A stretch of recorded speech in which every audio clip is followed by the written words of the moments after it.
At eto na nga mga lods yung part 2 kung paano tayo gumawa ng flower fold design. Halimbawa na wala kayong available na artificial flowers, pwede kayong gumawa ng flower fold design kagaya ng ginagawa natin palagi.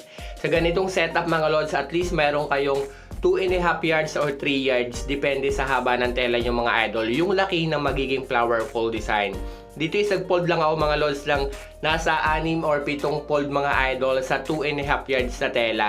Dito is tinatalian ko lang siya ng tie wire. Bubuuin nyo lang siya mga idol, depende nga sa haba ng tela nyo. Okay lang naman ang 5 fold, 6 fold, pero kapag mas marami yung fold, syempre mas malaki yung mabubuo yung flower fold design mga idol. Ito nga yung isa talaga sa ginagamit ko, lalo na kung wala talaga akong available na artificial flowers. Pero ngayon sobrang na rin dami na nagbibigay sa atin, kaya sobrang blessed tayo ngayon mga idol.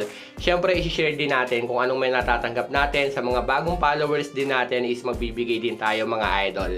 Kaya kung isa ka rin sa mga followers natin na nagtatanong kung paano makasali at sana mabigyan din, namimili rin po talaga ako kung sino yung palaging nagsishare ng mga videos natin.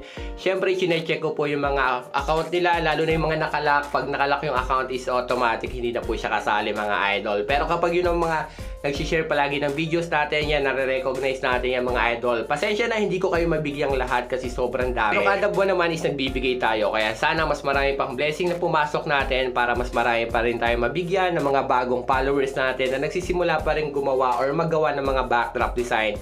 Maganda rin tong business mga lods kung wala pa sa inyo nagsisetup or kung gusto nyo or linya nyo yung ganitong setup, mag-try na rin kayo magawa ng backdrop design. Side hustle din mga idol na pwede nyo maging permanent business mga idol. Ito nga yung simpleng design natin mga idol sa round panel na merong satin silk at saka sage green. Naglagay lang tayo ng artificial flowers or yung flower fold design kung wala kayong pamalit mga idol sa artificial flowers. Ito talaga yung ginagamit ko.